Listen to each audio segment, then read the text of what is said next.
안녕하십니까. 알면 돈이 되는 바른공세법 차태길입니다. 이제 근로소득세 세 번째 강의 시간인데요. 어떻게 보면 이게 제일 좀 심플하다. 세 번째 시간이 별로 안 중요할 수도 있어요.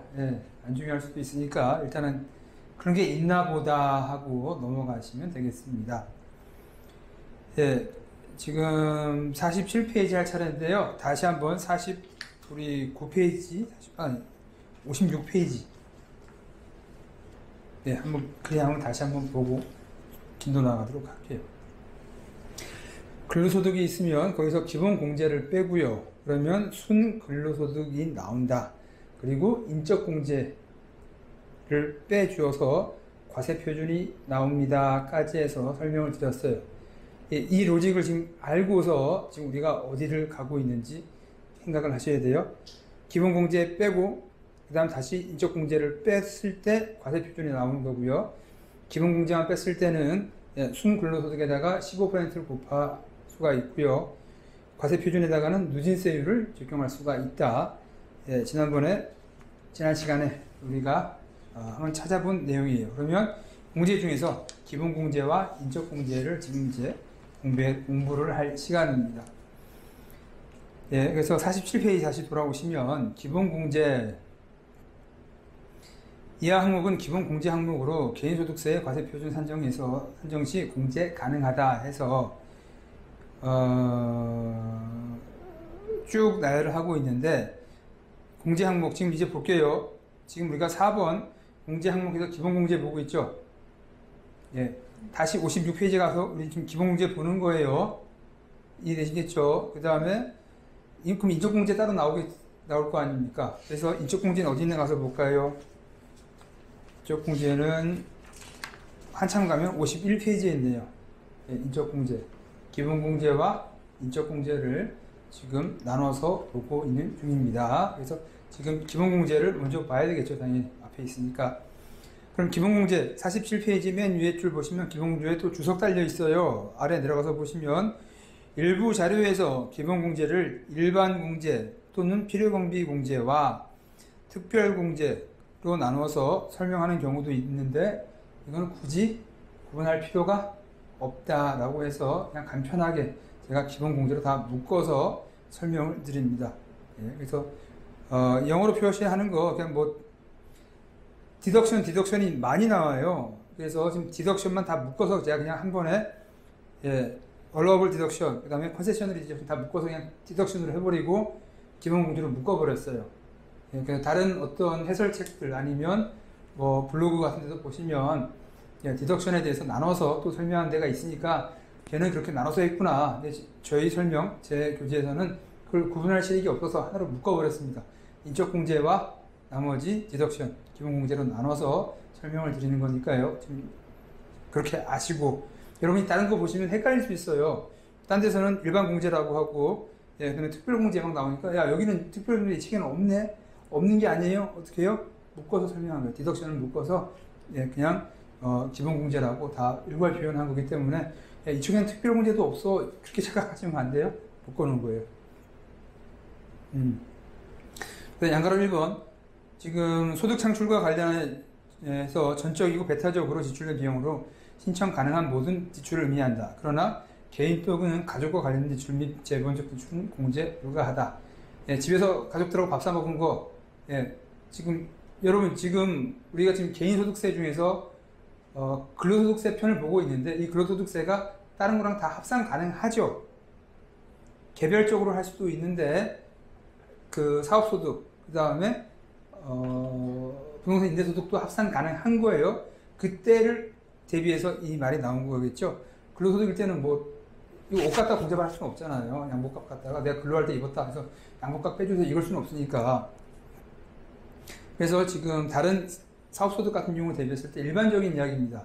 그래서 사업과 관련된 비용으로서 명확한 거는 당연히 비용으로 공제 가능하다. 그렇지만 집에서 가족들끼리 밥 사 먹은 거 갖다가 살짝 비용으로 올리면 안 된다라는 일반적인 이야기를 하고 있고요.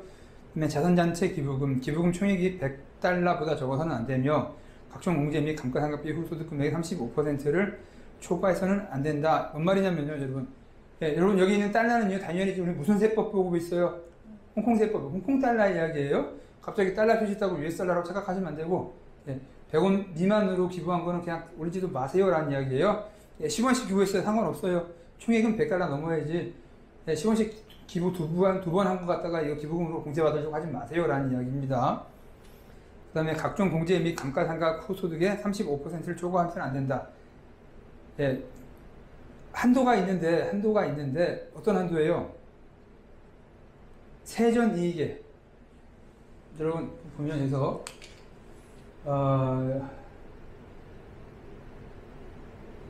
수익 크게 보면 비용이 있겠죠?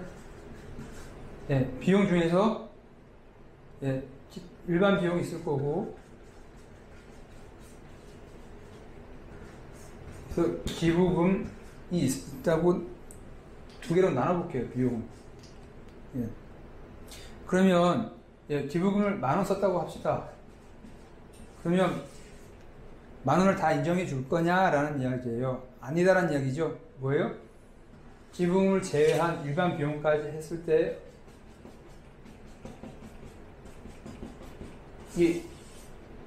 지금 이 기부금은 잠시 잊어버리세요. 쓴 거는 예, 기부금을 제외한 나머지 일반 비용을 했을 때 얼마 회사의 세전 이익이 나오겠죠. 이 이익의 몇 퍼센트? 35%하고 이 금액하고 비교하겠다 이상한 이야기예요. 그래서 기부금을 너무 많이 썼어. 10,000원이 아니라 1억 원 썼어. 예, 근데 이거 해보니까 500만 원밖에 안 나왔어요. 매출액에서 비용, 기부금을 제외한 나머지 이익이 얼마나 나오니까 500만 원밖에 안 나왔어요. 근데 기부금을 1억 원을 썼어요. 예, 절에다가 교회에다가 의원에 갖다 헌금을 했어요. 예. 그럼 이러면 얼마만큼밖에 기부금 인정 못 해주겠다? 기부금을 제외한 나머지 손익에 대해서 나온 금액의 35%까지만 기부금으로 인정해 주겠다라는 이야기죠. 이해되시겠어요? 예, 예. 그래서 기부금은 한도가 있다. 얼마? 기부금을 제외한 나머지 비용을 다 한 금액의 35%를 초과해서는 비용을 쓸 수가 없다라고 예, 이해해 주시면 될 거예요. 한국 세법도 유사할 겁니다. 예, 기부금을 제외한 손익의 일정 비율까지만 10% 20%까지만 저도 지금 기억이 안 나요. 예, 죄송해요. 예, 그래서 한국 세법도 유사하다. 그 로직 비슷한 로직이 있어요. 그 다음에 3번 본인 교육 훈련비예요. 본인의 교육 훈련비. 그래서 정명 교육 과정이다 해서 prescribed course of education, 예, 뭐 처방된 교육 과정 뭐 이렇게도 할 수도 있는데 중국말로는 또 정명으로 이렇게 되어 있어요. 그래서 이게 뭐냐고 하면은 예, 그냥 뭐 영어 보습학원 이런 거 아니고 제대로 인정된 교육기관, 예, 제대로 인정된 교육기관에서 본인 교육비, 직원 본인 교육비, 자녀 교육비 아니에요? 예, 그래서 아래 보시면 정명 교육 과정에서 주석 달려 있죠? 아래 보면은 업체 리스트 이런 아래 보시면 양가로 3번의 두 번째 패러그래프 보시면 정명 교육 과정은 지정된 교육업체에 의해 제공되는 커리큘럼을 의미하는 것으로 정규 교육과정 정도의 의미로 해석 가능하다 해가지고 업체 리스트는 예, 홍콩에서 인정하는 교육기관, 공적인 인정기관이지 예, 내가 심심해가지고 예, 영어 보습학원 다녔다 이거 교육비 된다 안 된다? 안 된다. 영어 교육학원도 제대로 인정돼 하면 되겠지만 예, 그냥 뭐라 그러나 선생님 한 분 모아놓고 몇 명 과외하는 식으로 해서 그냥 하는 것 같다. 그건 인정한다 안 된다? 안 된다. 제대로 된 교육기관에서 교육을 받아라. 대신에 그 한도는 아래와 같이 8만 원, 10만 원에서 지금은 10만 원이죠. 1년에 본인 교육비까지 10만 원으로 인정이 돼요. 그 다음에 4번, 예, 그 노인들, 본인도 되긴 돼요. 본인도 70세, 80세인데 일하면서 실버타운 살 수도 있겠죠. 근데 그런 거, 예, 본인도 되긴 됩니다. 본인 포함 부모님들에 대한 노인 부양비, 그래서 60세 미만, 60세 미만인 경우라도 60세 이상이면 다 되는데 60세 미만일 경우 장애자면 된다라는 이야기가 있고요. 이거 심각하게 공부하실 필요 없어요. 노인 부양비. 그래서 한도가 있다. 48페이지 가서 보시면, 예, 그래서 지금 2018년, 19년 이후로는 10만 원까지, 예, 한 분에 대해서 10만 원까지 공제 가능하다라고 돼 있어요. 그 다음에 양가로 5번, 예, 부동산 모기지 이자, 부동산 모기지 이자, 예, 집 살려고 은행 대출 받으면 그 이자 비용으로 인정해 줄게. 얼마요? 아래서 마지막 표를 보시면 10만 달러, 홍콩 달러로 1년에 10만 달러까지, 예, 맨 마지막 표라고 말하면 양가로 5번의 마지막 표라고 보겠죠. 예, 10만 달러까지는, 예, 이자에 대해서 비용을 인정해 줄게. 예, 주차장도 같이 포함해 준다는 이야기 있어요. 예, 여러분 중국이나 홍콩은, 예, 아파트 사면 주차장을 같이 공유로 쓴 게 아니고 내가 주차장을 사야 돼요. 예, 주차장 없으면 주차장 갖고 있는 사람한테 렌트해서 써야 됩니다. 그래서 주차장이 한국처럼 그냥 널린 주차장이 아니고 다 개인제 주차장이에요. 예, 그래서 주차장이 없으면 주차장이 있는 사람한테 빌려 쓰거나 아니면 공용 주차장에 갖다 넣어야 되겠죠. 그래서 주차장 취득 비용까지도, 예, 주택대금으로 인정해 준다라는 말이고요. 보통 다 합쳐서 얼마? 10만 원이 있다. 그 다음에 6번, 납세자가 의무적으로 납부하는 공적금 제도. 이 공적금 뭐라면 그냥 4대 보험 정도 개념으로 이해해 주시면 될 거예요. 예, 4대 보험인데 아래 또 다른 말이 또 있어요. 공적금이라고 말하면 정부에서 하는 공적금인 거고요. 쭉 나오는데 그냥 사회보험 중에 일종이라고 알아두시면 될 것 같아요. 4대 보험 중에 하나의 일종의 4대 보험이다 알아두시면 돼요. 공적금 제도 MPFS라고 있고요. 그 다음에 홍콩 퇴직보장제도 RORS. 예. 그래서 RORS하고 MPFS하고 지금 살짝 겹치는데요. 어디서 나오냐면,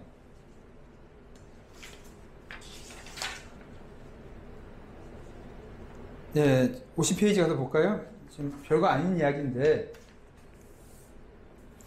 그 박스 밑에 보시면 RORS는, 예, 구규정이며 신규정은, 예, MPF로 운영되고 있다라고 돼 있죠. 예, 역시 사회보험 중에 하나예요. 사회보장제도 하나입니다. 그래서 MPFS에서 다시 48페이지로입니다.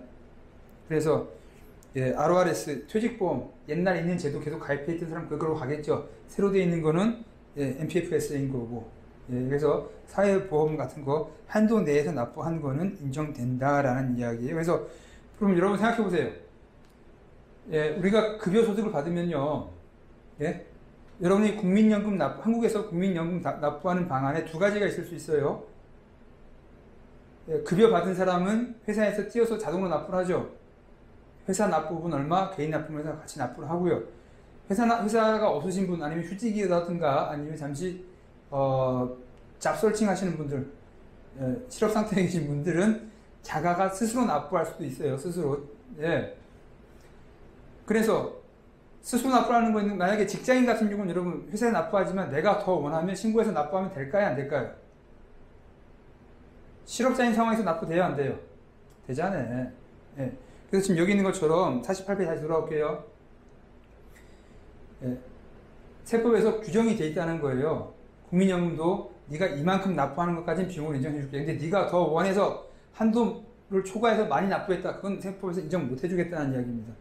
예, 사회보험, 의료보험도 마찬가지예요. 뒤에 쭉 나온 이야기가, 예, 회사에서 급여받으면서 법엔 정해져 있는 비율만큼 내는 거는 당연히 비용 인정해 줘야 되죠. 과세 안 하죠. 그런데 그걸 초과해서 네가 자발적으로 추가 납부했다. 예, 어떻게 된다는 거예요? 그거는 비용 인정 못 해주겠다라는 거예요. 그래서 48페이지면 아래 보시면, 예, MPFX 계획에 따라서 납부하는 요청받은 금액을 초과해서는 안 된다. 이 말 무슨 말인지 이해되시겠죠? 그 다음에 또 맨 위에 세법에서 정한 최대액을 초과해서는 안 된다. 똑같은 말 반복되고 있어요. 그 다음에 내가 여러 개 회사를 다닌다고 해서, 맨 위에서 두 번째 줄, 여러 개 회사를 다니니까 한 회사별로 사회보험을 인정해준다? 아니라는 거죠. 예, 연말 정산할 때 각 회사에서 사회보험 여러 개 납부해 줄 수 있어요. 근데 나는 어차피 한 명이기 때문에 회사를 여러 개 다닐 수는 있죠. 내가 한 사람이 낮에 다니고 밤에 따로 다닐 수는 있어요. 예. 각 회사마다 보험료 납부하는 거, 하는 건 상관없어요. 그렇지만 뭐라고? 세법에서는 각 회사별로 인정해 주는 거 아니고 너 한 사람만 보고 인정해 주는 거죠. 이해되시겠어요? 넘어갑니다. 그 다음에 자발적 의료보험제도, VHIS. 홍콩에 있는 의료보험제도예요. 예, 의료보험료 납부한 거 뭐라고요? 당연히 비용으로 인정해 주겠다. 그런데 세 번째 패러그래프, 예, 양가로 8번이면 아래쪽 보시면 허용되는 실지급보험료 또는 최대 공제액을 포함할 수 없으며 그중 낮은 기준으로 간다 해서 최종 8,000원이다. 8,000원이다. 이 금액 여러분 아는데 이거 외우지도 않을 거고요. 외울 필요도 없어요. 나중에 실무할 때 그 회계 처리해주는 사무실에서 제일 잘하니까 여러분 이건 그런 게 있다. 한국하고 유사하다. 이런 제도 한국하고 비슷하잖아요. 사회보험료, 건강보험료 다 공제해준다는 이야기인 거예요. 그래서 VHIS는 아래 주석 보시면 이건 홍콩 정부에서 하고 있는 거예요. 홍콩 정부의 국민의료보험이라고 이해하시면 됩니다. 그래서 중간에 보시면 자녀는 18세까지 되고 18세 넘어도 되긴 되는데 뭐 장애자라든지 이유가 있으면 또 된다 이런 말이 있긴 있는데 상식적인 이야기입니다. 이걸 보고 여러분이 공부하시리라고 저 기대도 안 하고요. 이런 게 있다구나 정도만 알아두시면 돼요. 그 다음에 아래 조건에 부담하는 적격연금보험료 및 공제 가능한 MPF 자진 납부금 공제가 가능하다. 회사에서 내는 것 말고 뭐라고요? 자진 납부하는 것도 어느 한도까지는 공제가 가능하다라는 거죠. 양가로 2번 보시면 뭐라고 되어 있어요? 그래서 적격연금보험료 내가 납부하거나 내 아내를 위해서 납부하는 거 해야 되겠죠. 개인소득세인데 내 친구가 납부해주고 나서 내가 공제 받으면 돼요, 안 돼요? 좀 엉뚱한 얘기 써놓은 거예요, 그냥. 여기서 내 첫 번째 가로 보시면 연금수급자, 소유자 및 연금수입자가 납세자 또는 그의 배우자여야 해야 된다. 당연한 이야기. 그 다음에 양가로 2번 자진납부 전용 계좌에 입금된 금액, 이 계좌는 납세자의 명의로 돼 있어야 된다. 국민연금 납부는 내가 공제 받는데 남의 계좌에 납부해주고 나서 공제 받으려면 이건 안 된다는 이야기죠. 뻔한 이야기입니다. 그래서 사회보험 중에서도 자진 납부하는 것도 인정됩니다. 내가 직장 없을 때 스스로 납부하는 것도 되겠다라는 이야기예요. 그 다음에요, 50페이지 맨 위에서 두 번째 패러그래프 보시면요, 이것도 역시 한도가 있다. 1년에 한도가 얼마? 6만 원이다. 홍콩달러 6만 원. 지금 현재 대충 홍콩달러 1달러가 150원 정도 하죠. 6만 원은 900만 원 정도 사회보험료 납부하는 게 인정된다. 그래서 그 다음에 퇴직 후에 보험료를 수령했을 때 세금을 어떻게 내냐. ROR은 이건 뭐예요? 옛날 거고 MPF가 요즘 거라고 말했죠. 그래서 퇴직한 후에 받았을 때 내가 세금을 내느냐 안 내느냐. 내가 낸 거 돌려받는 건 다 면세로 돼 있죠. 그냥 사용자, 회사가 납부해 준 거에 대해서 받는 거에 대해서는 어느 부분은 납부할 수 있고 어느 거는 면세를 받을 수도 있다. 이거 지금 따져서 공부할 일 여러분이 없어요. 있다고만 아시고 나중에 근데 이거 홍콩에서 사회보험까지 해서 혜택 받으시려고 이거 공부하는 건 별로 없을 것 같은데 그냥 있다고만 알아두시면 될 것 같아요. 지금 여기까지 공부한 게 뭐예요? 공제 항목 중에서 기본공제예요. 기본공제. 기본공제 내용 다시 한번 훑어볼게요. 47페이지 보시면 맨 위에 사학과 관련해서 지출된 합리적인 비용은 공개된다. 그 다음에 기부금, 기부금 당연히 되는데 뭐라고요? 기부금을 제외한 당기순이익에 얼마까지? 35% 한도가 있다. 그 다음에 교육비도 한도가 있고요. 부모님 부양비, 부모님 부양비 요양시설에 지급하는 부모님 부양비가 있을 수 있고요. 그 다음에 5번 모기지 이자 비용 인정해주고요. 사회보험료들 뭐 MPF 있고요, VHIS 있고요. 그 다음에 내가 스스로 자비 없을 때 내는 비용까지도 일정 한도 내에선 인정이 된다. 이해되시겠죠? 그래서 기본적인 공제했었어요. 그 다음에 이제 인적공제 갑니다. 인적공제. 여러분 기억하셔야 돼요. 기본공제까지 했을 때 세율 몇 프로 곱한다? 15%였던 거고요. 인적공제, 개인의 특수한 상황, 내 가족이 많아요. 병든 가족들이 많아요. 라고 하면 뭐라고? 그때는 세율을 누진으로 적용해야 된다. 그거 기억해 두시면 되겠어요. 인적공제. 개인별 특성을 반영한 거죠. 인적공제. 배우자공제. 배우자가 있고 없고 인적 특성이잖아요. 근데 배우자가 어떤 배우자 공제가 가능하냐라는 이야기예요. 아래 항목에 해당하는 납세자는 과세대상 소득에서 비용으로 공제 가능하다. 결혼해서 배우자 함께 동거하는 경우에 별거 중이나 이혼하지 않고 과세 연금 동안 부양하고 있는 경우고, 결혼해서 같이 살면 된다라는 이야기예요. 그 다음에 뭐 출장 가서 별거하고 있다 상관없다는 이야기죠. 따로 상관없고. 그 다음에 양가로 2번 배우자가 근로소득세로 부과되는 소득을 발생시키지 않았으며 배우자가 따로 잡이 있어서 개인소득세를 따로 신고해야 된다면 내가 배우자 공제 받아먹을 수 있다 못한다. 못 받아먹는다는 이야기 당연한 이야기예요. 왜냐면 그 사람은 아내 나름대로 자기 거 공제 받아먹을 거니까. 그 다음에 해당 연도 종합소득을 신고하지 않은 경우에 내가 그 다음에 3번 납세자와 배우자가 근로소득 합산과세 종합소득 합산과세를 선택한 경우, 내가 내 것만 한다고 하는 게 뭐였었어요 아까? 그 용어를 뭐라고 했었어요? 종합과세 말고 뭐라고 했었어요? 분리과세. 합산과세를 아내랑 합산하니까 내가 아내랑 공제를 받는 거죠. 합산과세 안 하면 아내를 땡겨올 수 있어요? 못 땡겨와요? 당연한 이야기잖아. 당연한 이야기. 합산과세를 신고를 해야죠. 합산과세 신고 안 하면 아내는 아내대로 가는 거예요. 내가 따로 안 하면. 그래서 분리과세, 합산과세 종류가 두 가지 있다고 말씀드렸었죠.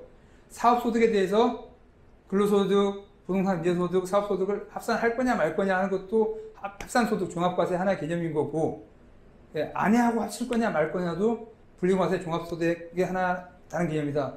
기억하시죠? 그래서 아내하고 합산을 신청을 해야지 내가 아내 거를 땡겨와서 배우자 공제를 받아먹겠죠. 당연한 이야기. 그다음 자녀 공제. 자녀 한 명 있으면 얼마씩 공제가 돼요. 여러분 지금 한 명당 얼마씩 앞에서는 기본공제에서는 금액이 뭐 8만 원, 9만 원 있었었죠. 지금 여기서는 제가 설명 안 드리는 이유가 지금 우리 53페이지 가서 볼까요? 53페이지 보면 연도별로 인적 공제, 기본 공제, 배우자 강도가 물가 인상에 따라서 조금씩 바뀌어요. 올라가요. 그래서 올해는 얼마다 써놓지 않고 아예 표로 표시해 놨어요. 그래서 이 표도 여러분이 절대로 외우지 않는다는 걸 잘 알고 있고요. 외울 필요도 없어요. 그냥 이렇게 되고 있고 물가 따라 조금씩 바뀐다. 공제 금액도 바뀐다라고 알고 있으면 여러분 충분하신 거예요. 이런 게 있다고 들어만 보셔도 돼요. 자녀 공제. 자녀 공제 중에서 다 큰 자녀는 공제 안 해준다. 18세 미만으로 이해해야 되고, 만약에 대학을 다닌다면 대학교 학생이어야 된다. 수입이 없어야 된다라는 이야기예요. 그 다음에 부양 공제, 형제, 자매 공제. 형제, 자매도 부모님이 너무 어린 동생을 낳아놨어요. 내가 키워야 돼. 그럼 부양 가족으로 내가 올릴 수 있다는 이야기예요. 18세 미만이라면 된다. 18세, 25세 미만인 경우에 대학교 다닌다면 된다. 아니면 장애자라면 내가 내 가족들도 내 동생들, 형님, 동생 다 내 부양가족으로 올릴 수 있다. 합리적인 이야기죠. 넘어갑니다. 그 다음에 부양공제, 부모, 그 다음에 할머니, 할아버지. 바로 위만 아니라 와이프의 할머니, 할아버지도 당연히 공제 대상에 들어간다 해서 부모, 조부모, 외조부모까지 와이프 쪽, 아내 쪽, 남편, 지금 수업 듣는 분이 여자분이라면 남편의 부모님까지 내가 비용으로 인정받을 수도 있겠다라는 거예요. 그래서 여기 보시면 여기 좀 재밌는 거 보시면요. 양가로 3번 부모 공제를 할 때 최소한 6개월 이상 동거했을 때는 생활비는 별도 부담할 필요가 없다. 같은 집에서 모시고 살았다면 따로 돈을 들이지 않아도 된다. 집을 갖다가 같이 쉐어링하고 음식도 같이 나눠 먹고 했기 때문에 당연히 돈 썼을 거다라고 인정하는 거죠. 그런데 아예 별거 해놓은 거라도 아무것도 안 들였다라고 하면 안 된다는 이야기예요. 그래서 별도 생활을 하는 경우에는 생활비를 지급한 금액이 월 12,000달러 이상을 지급했었어야지, 아예 남남처럼 사고 전화도 안 하고 문안도 안 들이면서 너 공제 받는다고 할 싸가지 없다라는 얘기죠. 이것까지 해놨어요. 돈 들였는지 안 들였는지 나중에 뭐 조사 나오면 입금 증빙 갖고 라고 할 수는 있겠네요. 그 다음에 1년 동안 납세자 동거한 경우에는 추가 부양공제 신청이 가능하다. 따로 돈을 안 들여도 되는데 별거 중이라면 돈 들여라. 여러분 홍콩만이 아니라 한국에서도 별거 하시면 돈 들이세요. 알았죠? 그래야지 나중에 마음에 미련이 안 남아요. 그 다음에 3번 보시면 납세자 한 명만 해당 부양가족에 대한 인적공제를 받을 수가 없다. 예를 들면 아들이 둘 있어. 아들 있고 딸 있어. 각각 부양가족 신청하면 된다, 안 된다? 안 된다. 부모님 한 번씩만 세무서에다가 비용으로 청구를 해야 되지. 아들도 청구하고 딸도 청구하고 안 된다. 한 번만 청구해라는 이야기고요. 동그라미 4번. 부양공제도 부모란 부모의 정의를 써놨죠. 뭐 입양했을 때 뭐 내가 입양 당했다면 양부모도 돼요. 그런 이야기 있고요. 조부모, 외조부모 뭐 그런 이야기까지 다 써놨어요. 아주 디테일하게 써놨습니다. 그 다음에 싱글맘, 한부모 가족공제, 싱글파더도 되죠. 한부모 가족공제, 남편이 없다, 부인이 없다. 그러면 한부모 가족공제도 가능하다. 그 다음에 내가 장애자일 때 장애인 공제가 들어가는 거예요. 내가 장애자일 때 장애인 공제. 그 다음에 또 6번 장애인 부양공제. 가족 중에 장애인 있을 때. 내가 장애인이 더 힘들겠죠. 하여튼 따로따로 돼 있어요. 장애인일 때, 내가 장애인일 때 장애인 공제, 장애인 가족 부양공제 이름이 따로 있다 해서 아래 보시면 장애인 공제는 2018, 19년도에 처음 생긴 거예요. 내가 장애인일 때. 그전에는 빵빵빵빵이죠. 표 보시면은. 어쨌든 간에 예전에는 내가 장애인일 때는 무시했는데 이제 내가 본인 장애인일 때도 반영이 된다라는 이야기예요. 여기 있는 금액들은 여러분 연금액이에요. 월 금액 아니고 연금액일 수가 없다. 월 금액이면 이거 말이 안 되죠. 한국 돈도 아니고. 그래서 연도별 공제액이고요. 그 다음에 비과세 소득.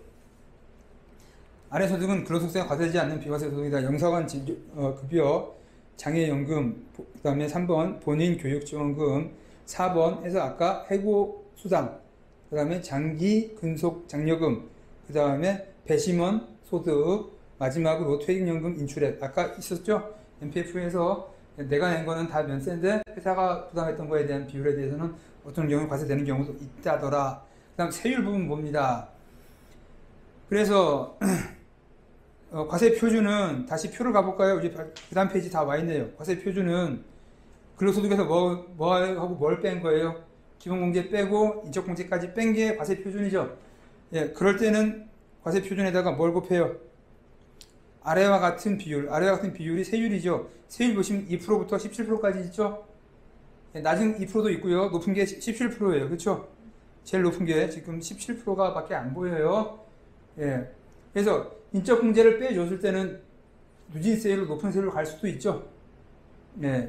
그렇게 하던가. 맨 아래줄 보시면 대신에 납부세액은 또 뭐라고요? 순근로세대 근로소득. 이건 뭐예요? 기본공제만 차감한 금액이죠. 거기다가 15%를 곱한 거하고 비교를 한다는 거예요.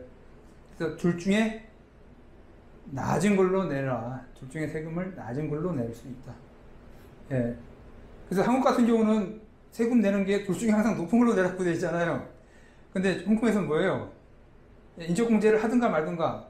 네가 유리한 대로 인적공제를 했으면은 누진세를 한번 해보고 17%를 낼 수도 있으니까.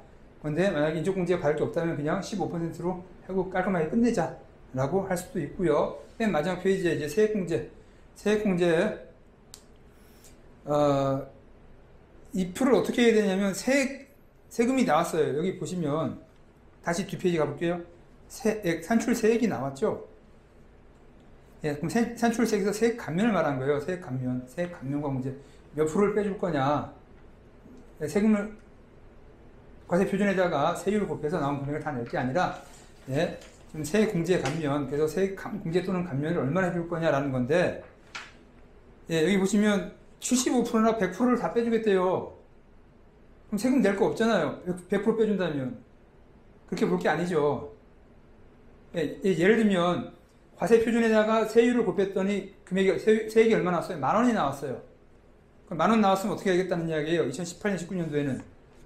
다 빼준다는 말이죠. 한도가 얼마다? 20,000원까지. 이해되시겠어요? 과세 표준 곱하기 세율을 했는데 나온 금액이 30,000원이에요. 과세 표준 곱하기 세율이 30,000원이에요.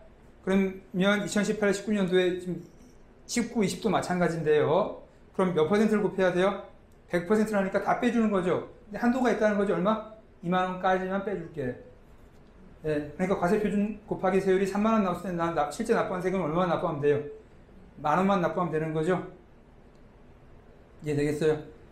예, 과세표준 곱하기 세율을 했는데 납부한 세금이 얼마 남았어요? 100만원 남았어. 그럼 100%다 빼주는 게 아니고 2만원까지는 빼줄게 라는 이야기인 거죠. 이해되시겠어요? 과세표준 곱하기 세율 했더니 10,000원 나왔어. 그러면 얼마, 하나도 납부할 거 없다는 이야기죠. 이해되겠습니까? 예, 세액공제. 그래서 지금 19, 20, 21, 21 다 마찬가지예요. 지금 세율 똑같이 지금 2만원으로 됐고요. 지금 보시면 감면 상한액도 어때요, 여러분? 경기에 따라서 오르락 내리락 해요. 홍콩 정부에서 그 홍콩 정부의 세수가 많으면 감면을 좀 많이 해주고 지금 17, 18에 제일 호황기였던 거죠. 3만원 납부하지 말아라. 3만원까지 했기 때문에 세액 감면이 오르락 마르락 하고 있습니다. 이렇게 해서 지금 근로소득세 알아봤어요. 예, 개인소득세 기본적인 틀이고요. 예, 내가 원한다면 사업소득, 부동산 임대소득까지 다 합산도 할 수 있고 근로소득만 따로 계산할 수도 있다 해서 56페이지 계산 구조 다시 한번 봐주시면 고맙겠습니다. 이것으로 근로소득세 3번에 걸쳐서 수업을 마치도록 하겠습니다. 수강해 주셔서 감사합니다. 수고하셨습니다. 감사합니다.